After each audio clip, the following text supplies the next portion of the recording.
Então, boa noite a todos. Vamos começar com a leitura do livro Sementes de Felicidade. Lição 101. Não crie obstáculos. Não crie obstáculos. Você cria obstáculos quando deixa de ver qualidades nos outros. Espera que o mal lhe aconteça. Acredita-se um doente. Julga que os outros não gostam de você. Despreza os valores espirituais e quer saciar-se no prazer material. Assim, você descontrola a sua ação e fabrica os obstáculos que encontrará adiante. Valorize o que é bom. Modifique a sua maneira de pensar. Corrigir a mente iludida é eliminar os obstáculos da vida inteira. Assim, peço para silenciarmos, para fazer nossa oração. Deus, nosso Pai, Jesus, nosso Mestre, guias e protetores do plano maior, nesse momento que estamos aqui para mais uma noite de estudo, de palestra aqui na nossa casa, agradecemos pela oportunidade que temos de estar aqui novamente, rogando que os anjos e protetores nos iluminem, estejam conosco, nos orientando, derramando sobre todos nós o seu manto de proteção, para que assim também possamos ter um bom entendimento de tudo que vai ser ventilado nessa noite. Rogamos e pedimos para os nossos familiares, nossos amigos, companheiros de trabalho, que todos também possam sentir e estarem protegidos por Ti, Senhor. Assim, nós agradecemos mais uma vez e pedimos que a Tua paz, o Teu amor e a Tua luz esteja sempre em nossos corações. Que assim seja.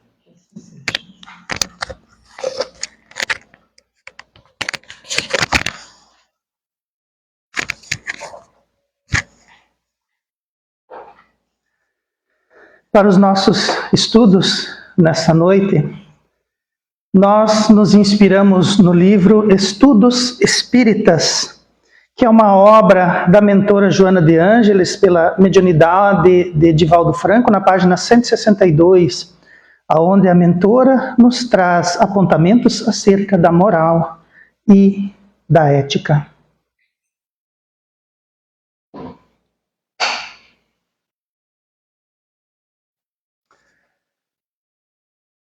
E aí, nós nos perguntamos por que estudar moral? Se nós vamos ao centro espírita, se nós nos interessamos pelas coisas da espiritualidade, aonde a moral, aonde a ética vão entrar nessas nossas buscas e nas nossas indagações.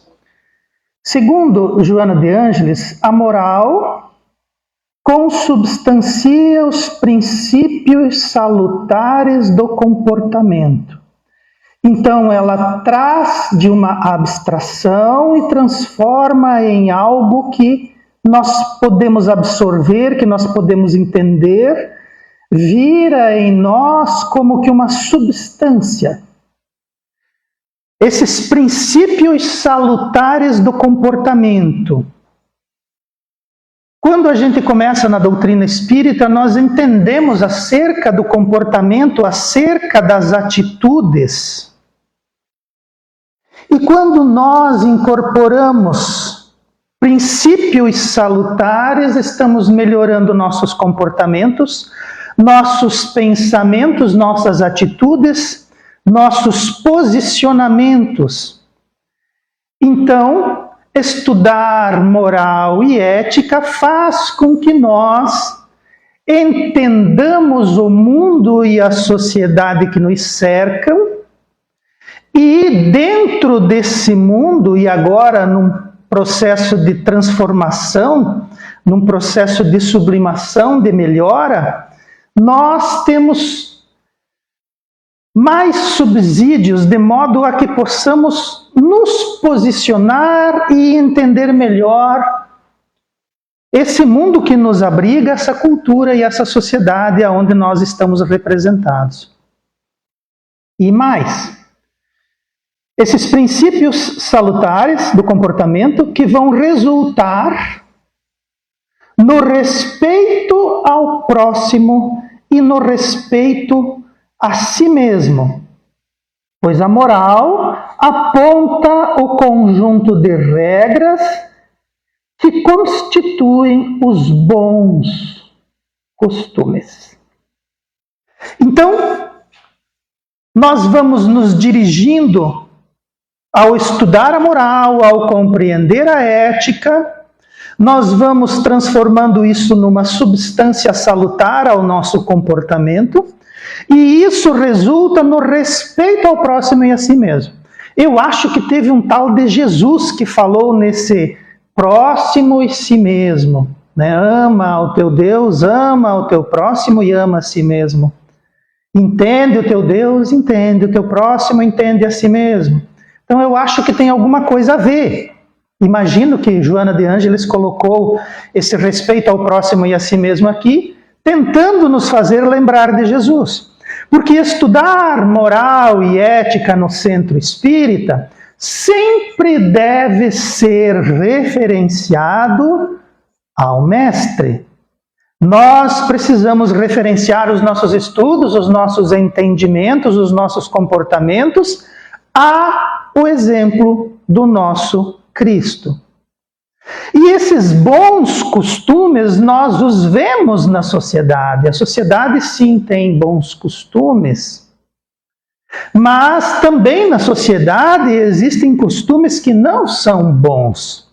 Costumes que ainda nós podemos melhorar, que ainda nós podemos consubstanciar para melhor. Ainda existem costumes que precisam ser lapidados.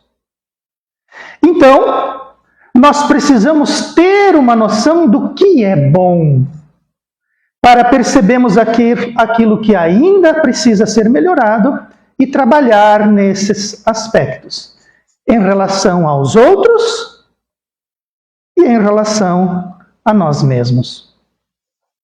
A civilização humana tem suas fundações calcadas na moral desenvolvida em decorrência natural da sua evolução, nas matrizes cujo caráter vitalizam as relações humanas, e que se não fosse assim, poucos passos teríamos evoluído desde os estados iniciais dos nossos sentimentos.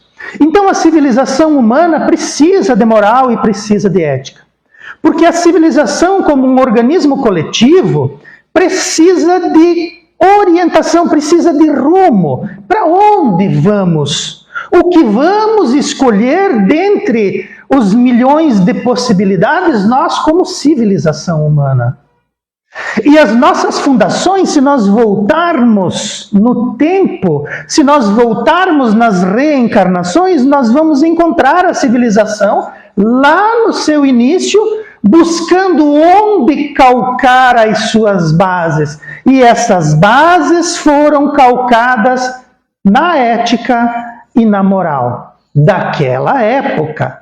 Mas uma ética e uma moral iniciantes que se desenvolvem em decorrência da evolução natural.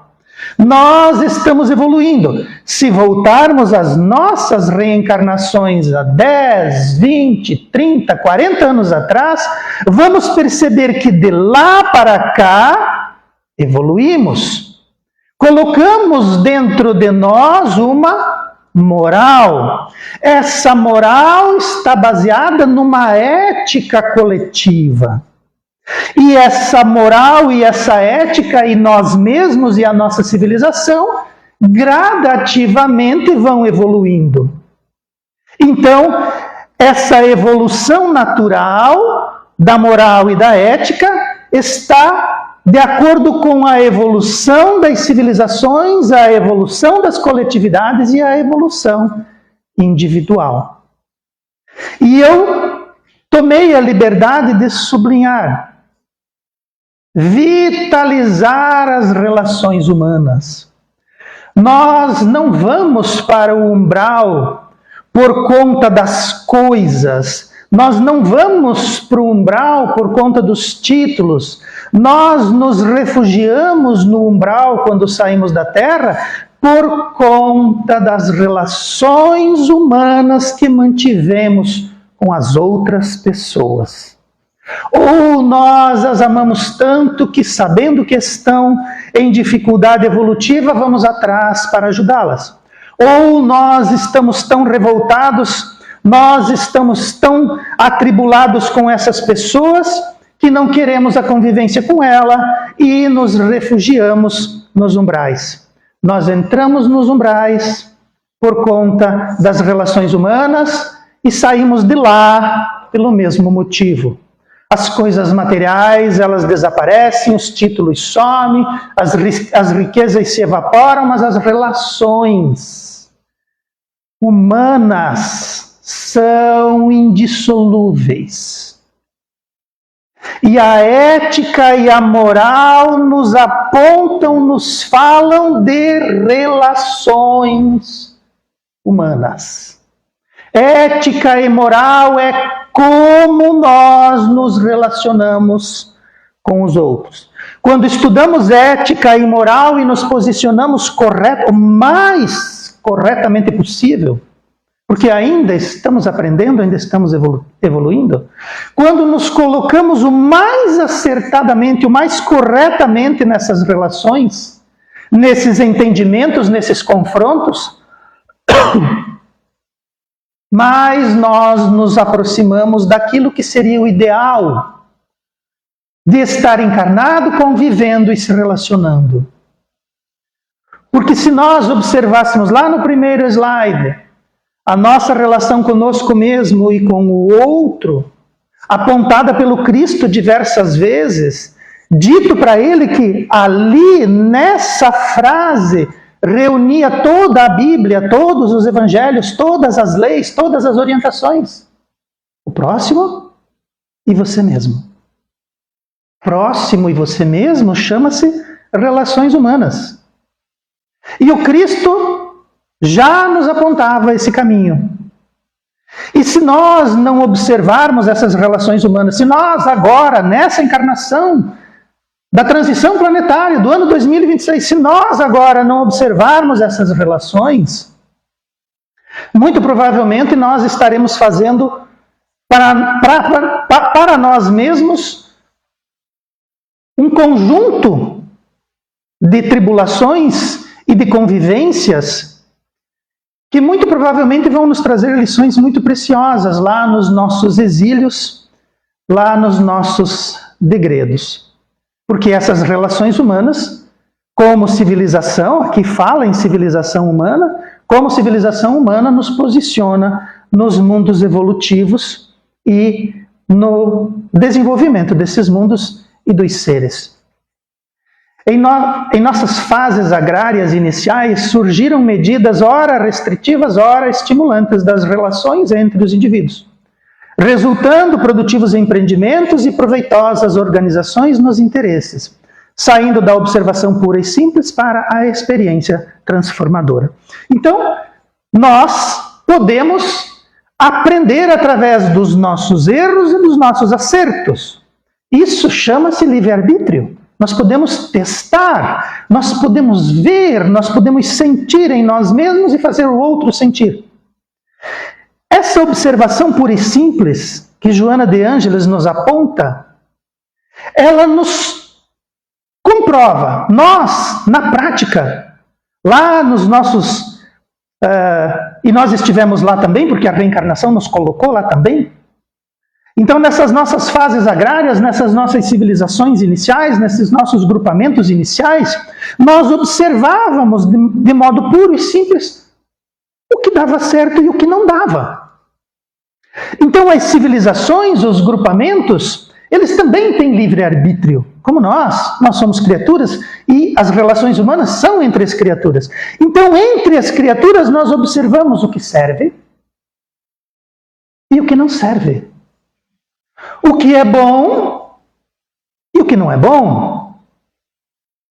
E nós vamos fazendo disso experiências transformadoras. Vamos elegendo. Então, ora nós tínhamos comportamentos restritivos, ora nós tínhamos comportamentos que estimulavam as relações, ora nós entendíamos que era proveitoso, ora entendíamos que não era, e através da observação criamos para nós mesmos uma moral e uma ética. inicialmente impostas por uns, aceitas por outros, desprezadas por muitos ainda assim, a moral desenvolvida transformou a humanidade em civilização e os costumes em cultura, conduzindo à manutenção da ordem das relações e dos governos.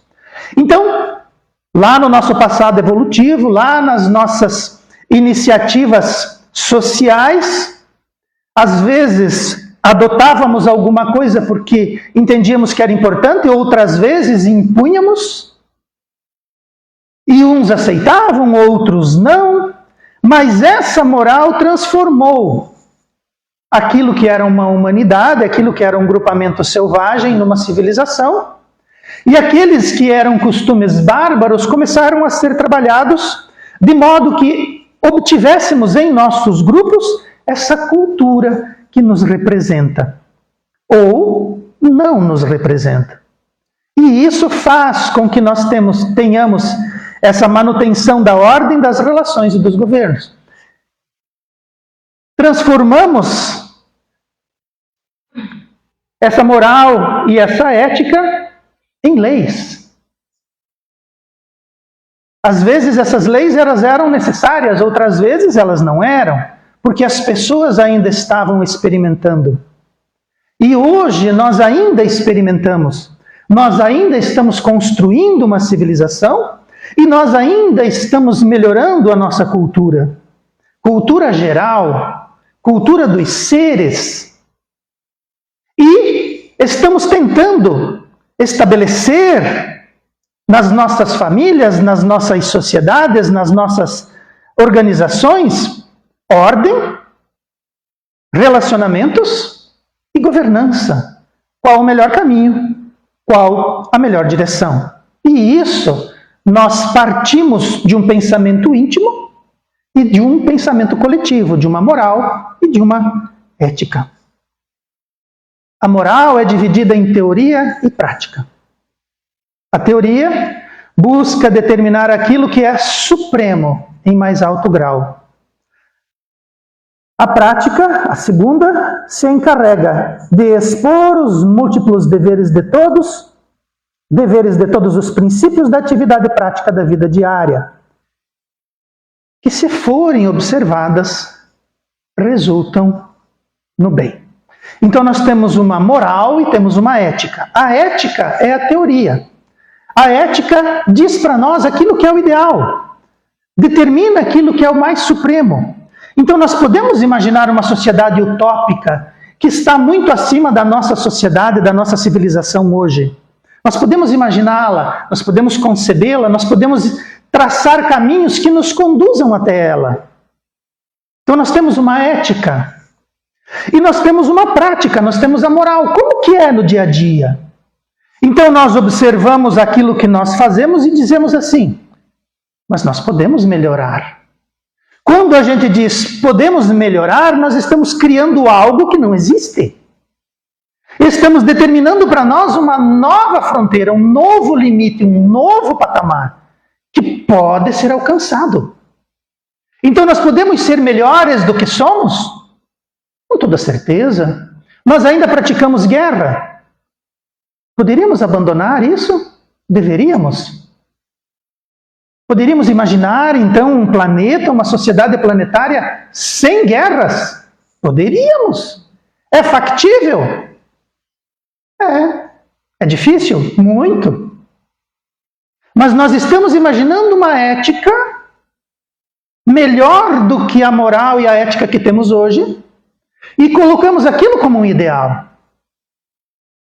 Então, a primeira, a ética, busca determinar aquilo que é supremo em mais alto grau. Supremo em mais alto grau, por exemplo, um planeta, uma civilização humana planetária sem guerras. Ética. Como que é na prática? Nós fazemos guerra. E nós fazemos guerra conosco mesmo. Nós fazemos guerra com quem está próximo.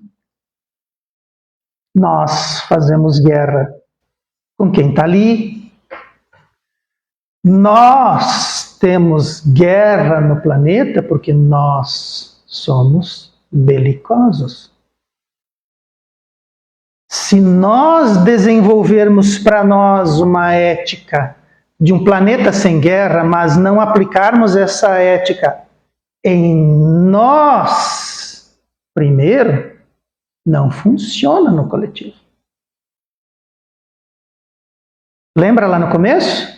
Com o outro e comigo. Então, se nós queremos um mundo sem fome, comecemos a prestar atenção na fome que existe ao nosso redor. E não é só fome de comida. Fome de entendimento, fome de paz. Se nós começarmos a observar a fome do nosso irmão, nós vamos criar uma sociedade humana sem nenhum tipo de fome. Inclusive a fome do prato. Então nós estabelecemos aquilo que está em mais alto grau. E a segunda diz para nós o que funciona e o que não funciona, na prática, no dia a dia. Então nós, quando estamos estudando lá na doutrina espírita, as lições do Espiritismo, muitas vezes nós estamos falando de ética e de moral e não estamos percebendo. Então, estudar ética e moral, entender o individual, entender o coletivo, entender a coletividade e entender essa necessidade de evoluir, faz com que nós caiamos na ética e na moral. E muitas vezes nem percebemos. Em seu princípio histórico foi arbitrária e depois foi racional e lógica. Olha só. Não é uma questão de evolução, arbitrariedade, racionalidade e lógica não são patamares evolutivos? Sustentando a disciplina, o equilíbrio individual e coletivo, sendo distorcida por sofismas e caprichos, soterrada por conciliábulos nefandos dos ardilosos no manejo de situações. Nós podemos subverter a ética e podemos subverter a moral? E nós fizemos muito isso no passado e estamos fazendo novamente agora na transição planetária. Estamos permitindo, estamos nos permitindo. Porque se existe uma ética e existe uma moral, nós estamos nela. Existe uma ética hoje em voga na sociedade. E existe uma moral hoje em voga na sociedade. E às vezes, graças às redes sociais, onde nós também estamos, nas redes sociais nos é vendida, nos é colocada, nos é instruído a respeito de uma nova moral, de uma nova ética que precisa ser construída. Então surgem, como erupções dentro da nossa sociedade, novos pensamentos, novas doutrinas, novos caminhos, novos apontamentos, e do qual nós precisamos fazer parte. Como que você não faz parte disso? Como que você não apoia essa ideia? E precisamos ter cuidado. Porque nós podemos estar adotando morais e validando éticas perigosas para nós e para a coletividade.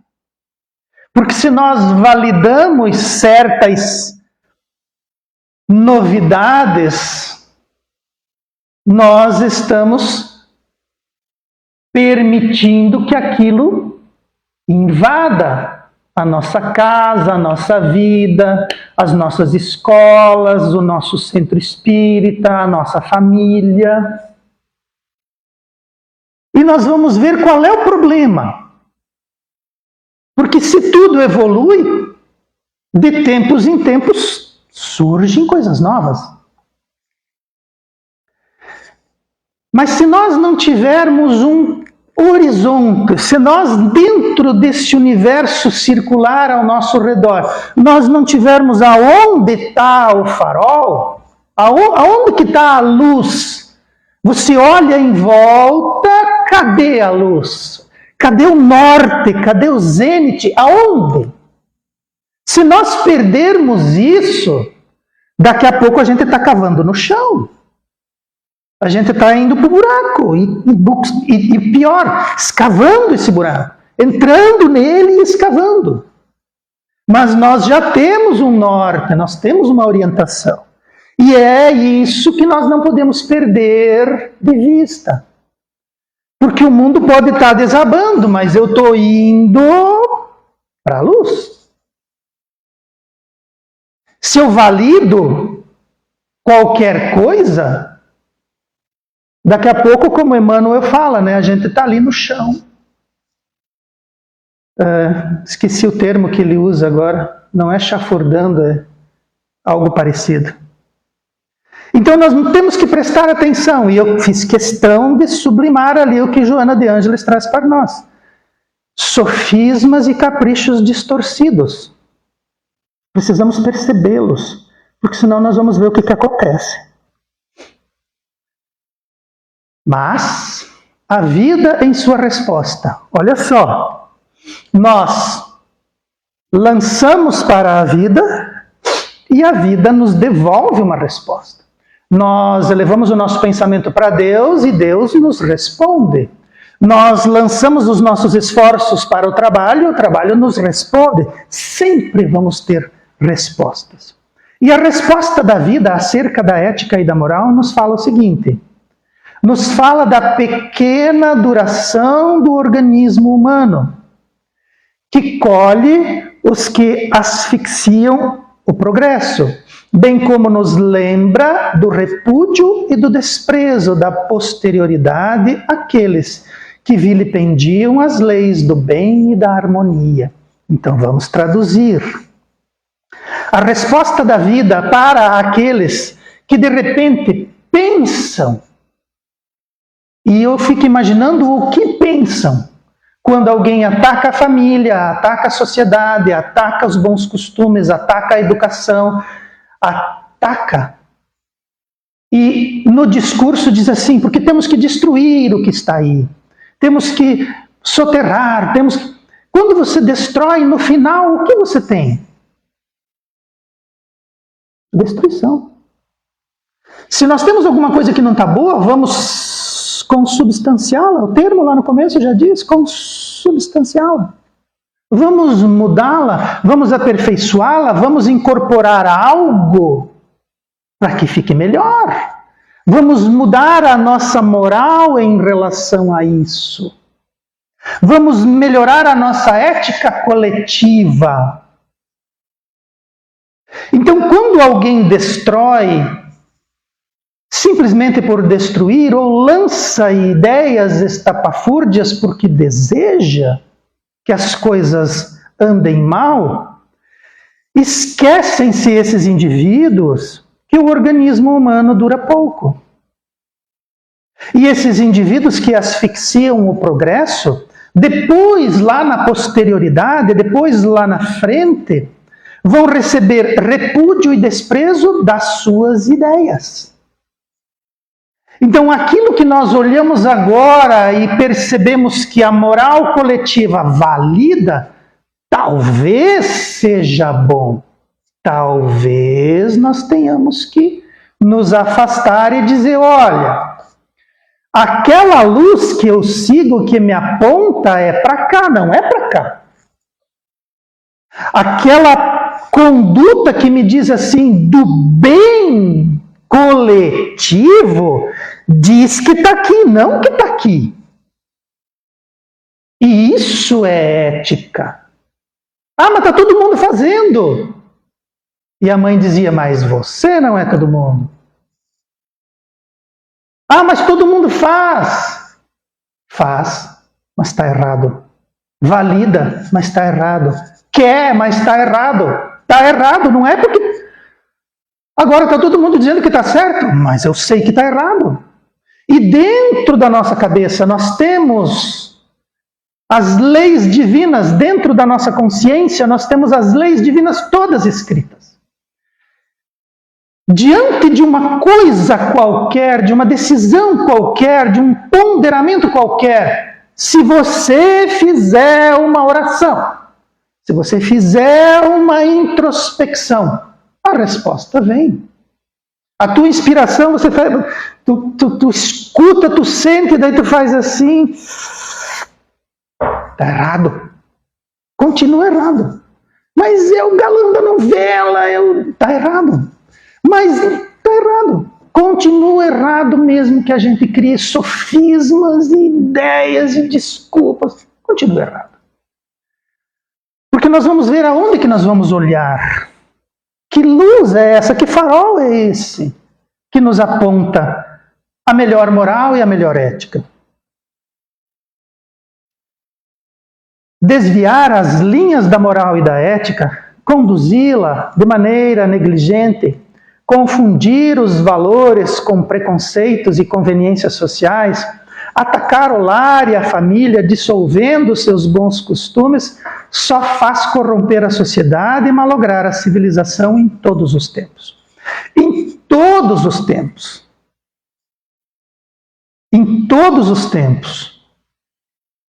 Quando a sociedade e a civilização absorveu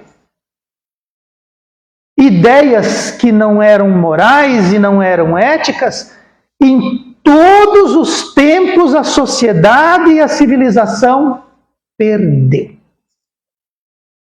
Porque a sociedade e a civilização estão calcadas, elas estão postas. Tudo está construído em cima de uma moral e em cima de uma ética. Se nós corrompemos isso, tudo aquilo que nós construímos cai. Quando nós validamos uma moral que não é moral e uma ética que é amoral, nós estamos corrompendo a sociedade e a civilização. E nós estamos nessa sociedade e nessa civilização. Se isso cai, se isso se destrói, se isso se corrompe, nós individualmente vamos sentir. Então essas novidades morais e essas novidades éticas precisam ser pesadas, precisam ser revistas, precisam ser lidas e entendidas.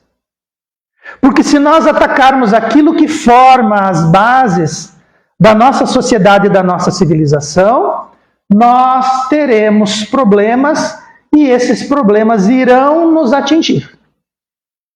E a nossa encarnação ela é muito curta, mas ela pode ser curta porque é boa ou ela pode ser muito longa porque nós sofremos toda sorte de colapsos. E às vezes a gente permite isso, às vezes a gente alimenta isso.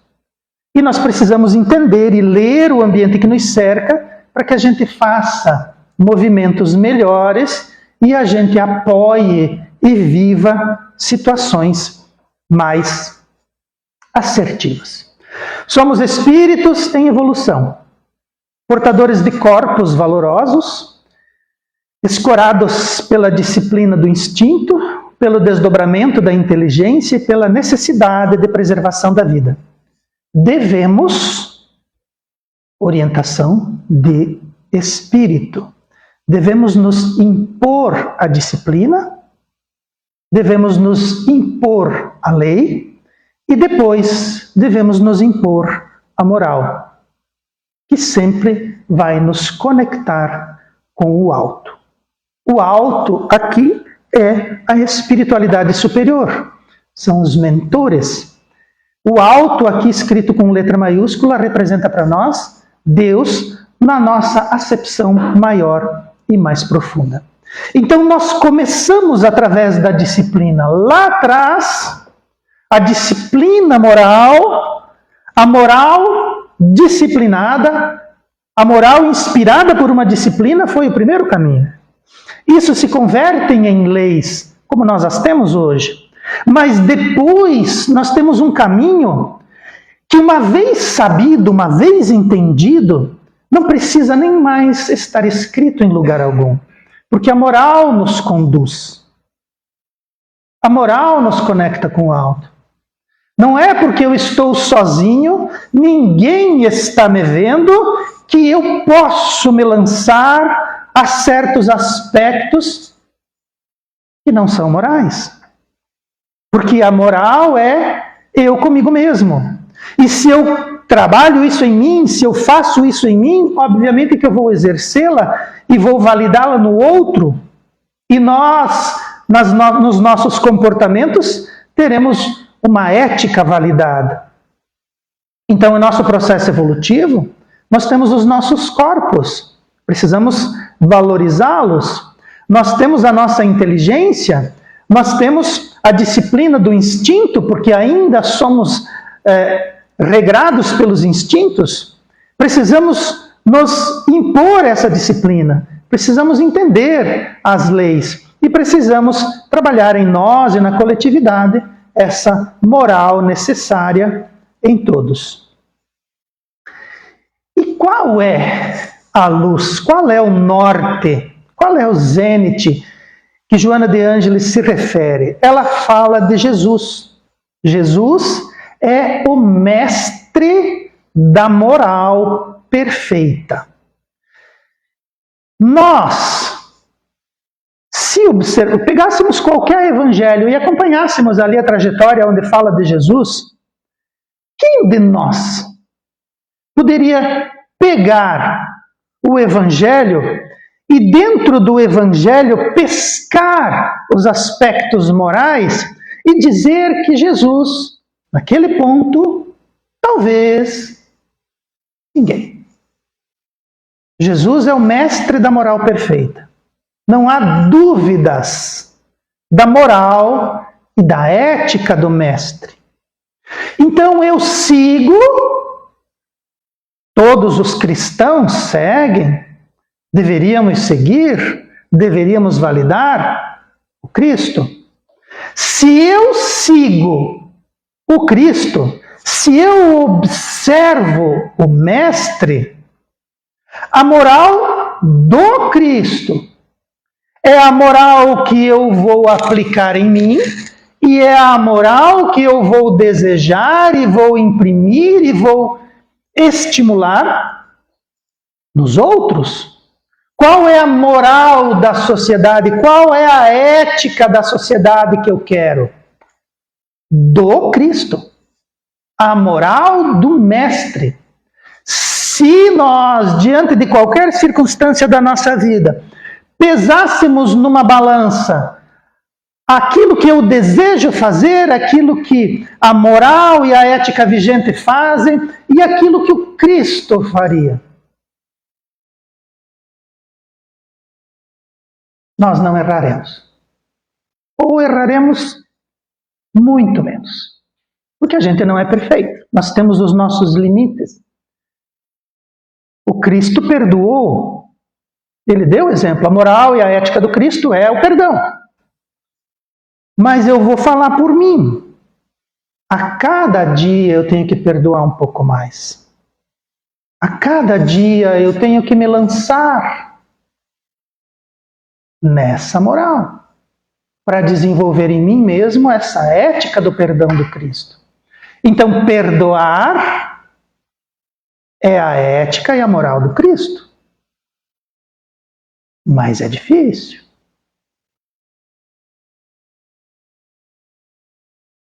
Só que não tem sofismas. O Cristo perdoou. Então eu posso fazer caminhos, eu posso fazer encenações, eu posso criar estratégias, eu tenho que perdoar. E é o que nós fazemos, nós ficamos ali nos contorcendo, ficamos estratégias, só perdoa.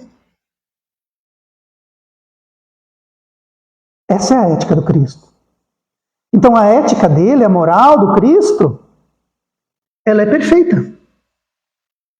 E o Cristo está preocupado com a nossa perfeição íntima e a nossa ética, ensinando que cada ser deve trabalhar em si mesmo. E isso é de forma intransferível. Alguém tem como trabalhar em mim essa dificuldade do perdão? Não, eu é que tenho, é intransferível. O que nós precisamos fazer em termos de ética e moral é intransferível. Cada um interiormente precisa fazer. E Joana de Ângeles nos diz que tem que ser uma elaboração otimista. Otimismo. A gente vivendo numa época de transição planetária, com tudo que nós temos aí para fazermos intransferivelmente e interiormente dentro de nós mesmos, precisa ser otimista. Como que você faz isso? Só essa frase aqui, elaboração otimista dos aspectos da vida, dá várias palestras. Elaboração otimista. O que nós entendemos numa elaboração otimista? Que será o reino de Deus em nós. Fique feliz. Sabe? Olha a oportunidade. Nós temos o mestre perfeito. Nós temos a vida, as relações. Está cheio de mau exemplo por aí e está cheio de bom exemplo. Tem bons companheiros de jornada e tem maus companheiros de jornada. Se nós não formos otimistas e olhar isso como um campo a ser trabalhado, uma enormidade de possibilidades, de lições, o nosso otimismo. E nós pedimos para estar aqui. Nós elaboramos a nossa encarnação para que ela caísse nesse momento. E nós estamos aqui agora. As oportunidades estão aí. Nós estamos com as pessoas certas, com as circunstâncias certas, com o corpo certo, com a saúde certa. Está tudo certo. Se nós não nos sentirmos otimistas com esse tempo, com essa dificuldade, com essas lições, nós vamos estar depois desencarnados lá no plano espiritual e os jovens espíritos que estão lá, de repente, ainda em fase de amadurecimento, eles vão dizer assim, você estava na Terra na transição planetária. Cara, você é punk! Porque jovem gosta de gíria, né? Conta pra mim como é que foi. É difícil, mas é bom. Dá para fazer um bom trabalho, dá para se movimentar.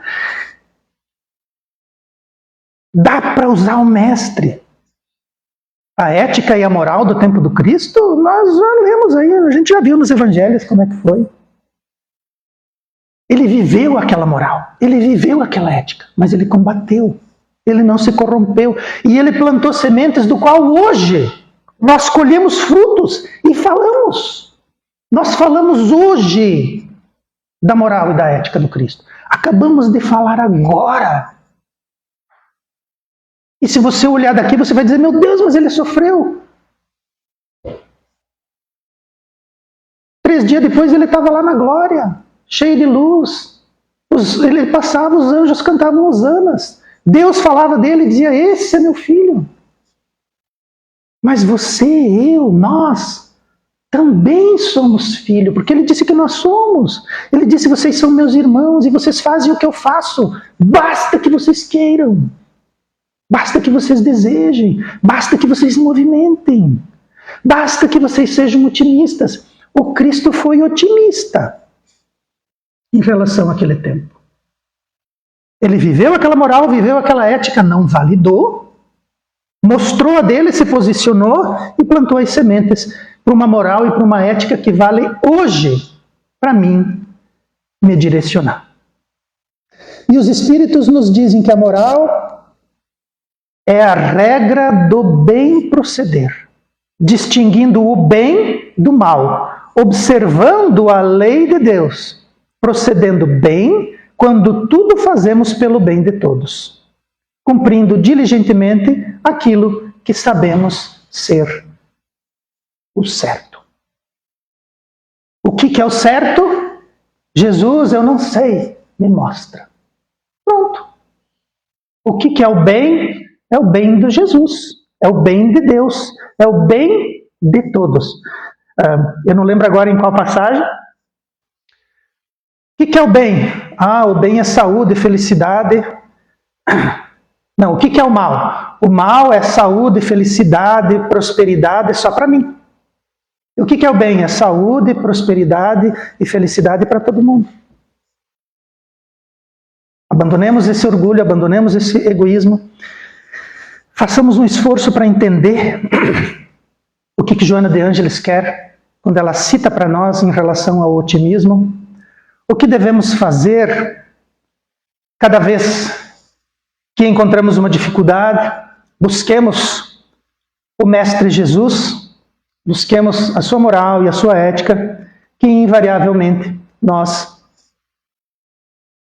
vamos nos aproximar desse ideal que deve formar o nosso íntimo, o nosso derredor e a sociedade que se manifesta aonde nos manifestamos como um todo. Eu convido a todos para que elevemos o nosso pensamento e busquemos a Deus, nosso Pai, e a Jesus, nosso Mestre Maior, agradecendo pelo seu exemplo, pela sua conduta e pela sua retidão.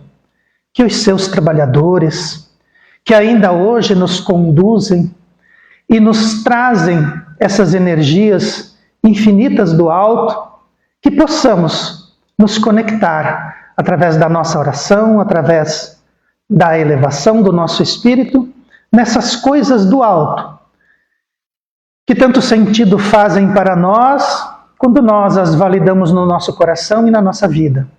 Que os nossos mentores continuem trabalhando pela nossa felicidade e nos inspirando para que nós realizemos a nossa parte e sejamos também nós propagadores dessas verdades e dessa moral e dessa ética que estudamos hoje. Que o Mestre Jesus seja a luz do nosso horizonte, que Ele nos inspire e nos guie, e que assim seja.